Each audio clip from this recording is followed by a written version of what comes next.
깊은 밤, 한 청년이 베개에 얼굴을 묻고 잠을 청하려 할 때마다 등 뒤에서 무언가가 그의 귀에 속삭였다고 전해집니다. 그것은 꿈도 아니었고 바람소리도 아니었습니다.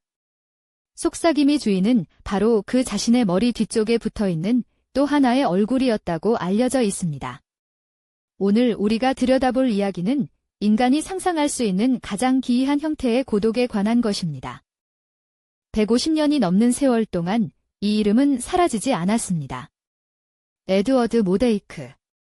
19세기 영국에 실존했다고 전해지는 이 청년의 이야기는 의학 문헌과 신문, 그리고 수많은 사람들의 입에서 입으로 전해져 왔습니다. 그러나 그의 탄생을 기록한 문서도 죽음을 증명하는 서류도 지금까지 단 한 장도 발견된 바 없습니다. 실존하는 사람이 이토록 철저히 기록에서 사라질 수 있을까요? 아니면 처음부터 존재하지 않았던 걸까요? 이야기의 무대는 19세기 영국입니다. 산업혁명의 열기가 가시지 않은 빅토리아 시대, 런던의 거리는 석탄 연기와 안개로 뒤덮여 있었고 상류층 귀족들은 저마다의 응접실에서 조용한 삶을 이어가고 있었습니다. 그 시대의 의학은 오늘날과는 달리 인체의 기이한 현상들 앞에서 종종 속수무책이었으며 설명할 수 없는 것들은 두려움과 경의의 대상이 되었습니다. 그리고 그 어둠 속에서 한 청년의 이야기가 조용히 퍼져나가기 시작했다고 전해집니다. 에드워드 모데이크는 당대의 귀족 가문 출신으로 지성과 외모 모두 뛰어난 청년으로 묘사된다고 전해집니다. 그는 음악을 사랑했고 철학을 즐겼으며 주변 사람들로부터 호감을 받았다는 기록이 있다고 알려져 있습니다. 누가 보더라도 세상을 풍요롭게 살아갈 것처럼 보이는 사람이었습니다.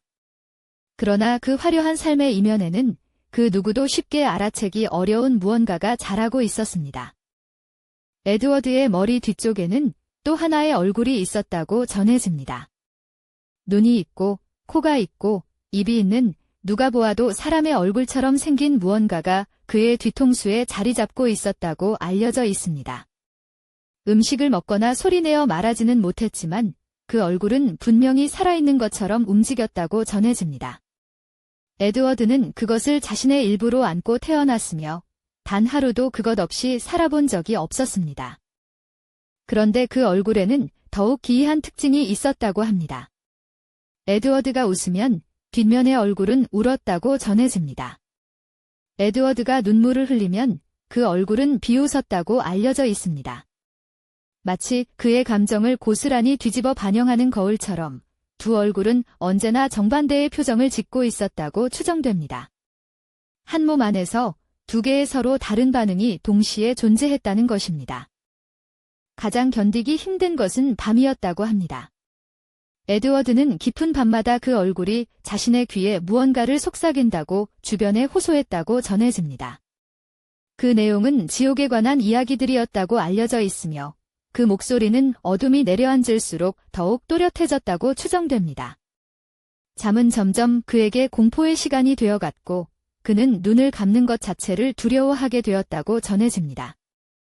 더 이상 버틸 수 없었던 에드워드는 의사들을 찾아가 제발 그 얼굴을 제거해달라고 간청했다고 전해집니다. 하지만 의사들은 거절했다고 알려져 있습니다. 당시의 의학기술로는 두개골과 맞닿아 있는 그 구조물을 안전하게 제거할 방법이 없었고 수술 자체가 생명을 위협할 수 있었기 때문이라고 추정됩니다. 그의 간청은 끝내 받아들여지지 않았고 에드워드는 그 얼굴과 함께 살아가는 것 외에 다른 선택지가 없었습니다. 기록에 따르면 에드워드는 점점 사회에서 스스로를 격리시켜갔다고 전해집니다. 사람들의 시선을 그리고 그 자신이 매일 견뎌야 하는 것을 남에게 보이고 싶지 않았기 때문인지도 모릅니다. 그리고 전설에 따르면 그는 23살의 나이에 스스로 삶을 마감했다고 알려져 있습니다. 남겨진 유서에는 그 악마 같은 얼굴을 무덤에서도 파괴해 달라는 뜻이 담겨 있었다고 전해집니다. 이 이야기가 세상에 처음 알려진 것은 1895년 미국 보스턴의 한 신문에 실린 기사를 통해서였다고 알려져 있습니다. 찰스 로틴 힐드레스, 차얼즈 라틴 힐드러스라는 인물이 쓴 이 글은 사라진 기이한 사람들에 관한 여러 이야기 중 하나로 에드워드 모데이크를 소개했습니다. 그런데 처음부터 이 기사는 기이하고 믿기 어려운 이야기들의 모음이라는 맥락 안에 자리하고 있었습니다. 다시 말해, 이 이야기의 첫 출발점 자체가 사실 보도가 아닐 수 있다는 뜻입니다. 그로부터 1년 뒤인 1896년, 에드워드 모데이크의 이름은 좀 더 권위 있어 보이는 곳에 등장합니다. 조지 굴드, 조어지 굴드와 월터 파일, 이 편의 의학 이상사례 백과사전에 수록된 것입니다. 그러나 이 책의 내용도 힐드레스의 신문 기사를 원출처로 삼았을 가능성이 높다고 연구자들은 지적합니다. 한 이야기가 또 다른 이야기를 낳고 전설이 서서히 역사처럼 보이기 시작한 순간이었습니다. 연구자들은 에드워드 모데이크라는 인물을 입증할 공식 자료를 찾기 위해 영국의 귀족 기록 문서들을 뒤졌습니다. 출생 등록부, 사망 신고서, 귀족 명부, 교회 세례 기록 어느 것에도 그의 이름은 나타나지 않았다고 알려져 있습니다. 이름의 철자를 달리 해보아도 유사한 발음으로 검색해보아도 결과는 마찬가지였습니다. 그는 철저히 어디에도 존재하지 않는 사람이었습니다. 그렇다면 만약 에드워드 모데이크가 실존했다면 의학적으로 어떻게 설명될 수 있을까요? 가장 가까운 사례로는 두 개 기생 쌍둥이 크레이니아 퍼거스 페러시티커스라는 희귀 상태가 거론됩니다. 이는 두 태아가 결합될 때 한쪽이 미발달된 채 상대방의 두개골에 붙어있는 상태를 말합니다. 실제로 역사 속에는 이와 유사한 사례가 소수 의학 문헌에 기록된 바 있습니다. 하지만 이 가설에는 치명적인 약점이 있습니다.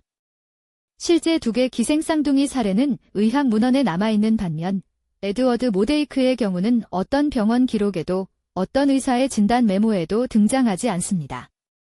더욱이 그 얼굴이 표정을 짓고 울고 비웃었다는 기술은 현재의 의학 지식으로도 설명하기 어려운 부분입니다. 사실이기엔 너무 완벽한 이야기이고 거짓이기엔 너무 오랫동안 살아남은 이야기입니다. 또 다른 가설은 에드워드 모데이크가 처음부터 순수한 창작물이었다는 것입니다. 빅토리아 시대는 기이하고 충격적인 이야기들이 신문 지면을 장식하던 시절이었습니다. 독자들의 호기심을 자극하기 위해 사실처럼 꾸민 허구 기사들이 종종 실렸고 힐드레스의 글 역시 그런 맥락에서 쓰였을 가능성이 있다고 연구자들은 지적합니다. 그 이야기는 너무 드라마틱하고 처음 등장할 때부터 너무 완결된 형태를 갖추고 있었습니다. 그러나 이 가설도 하나의 의문 앞에서 멈춥니다. 단순한 창작 기사라면 왜 150년이 지난 지금도 이 이름은 사라지지 않는 걸까요? 수많은 빅토리아 시대의 황당한 이야기들은 이미 잊혔습니다. 그런데 에드워드 모데이크만은 인터넷 시대에도 현대의학의 시대에도 계속해서 새로운 독자들을 찾아냅니다. 그 이유가 단지 기이함 때문만은 아닐 것입니다. 어쩌면 이 이야기가 사라지지 않는 이유는 그것이 인간 내면의 아주 오래된 공포를 건드리기 때문일지도 모릅니다. 내 안에 또 다른 내가 있다는 감각, 내가 웃을 때 울고 싶어 하고, 내가 확신할 때 의심하고, 내가 앞으로 나아갈 때 뒤를 잡아당기는 어떤 존재 말입니다. 심리학에서는 이것을 그림자 자아라 부르기도 합니다. 에드워드 모데이크의 뒷얼굴은 어쩌면 우리 모두가 안고 사는 그것의 가장 극단적인 시각화일 수 있습니다. 에드워드 모데이크가 실존 인물이었는지 아니면 처음부터 이야기 속의 존재였는지 지금으로서는 어느 쪽도 확정할 수 없습니다. 그를 증명할 기록은 없고 그를 완전히 부정할 기록도 없습니다. 우리가 알 수 있는 것은 이 이야기가 150년이 넘도록 계속해서 누군가에게 읽히고 있다는 사실뿐입니다. 그리고 어쩌면 그것으로 충분할지도 모릅니다. 진짜든 아니든 이 이야기가 건드리는 공포는 진짜이니까요.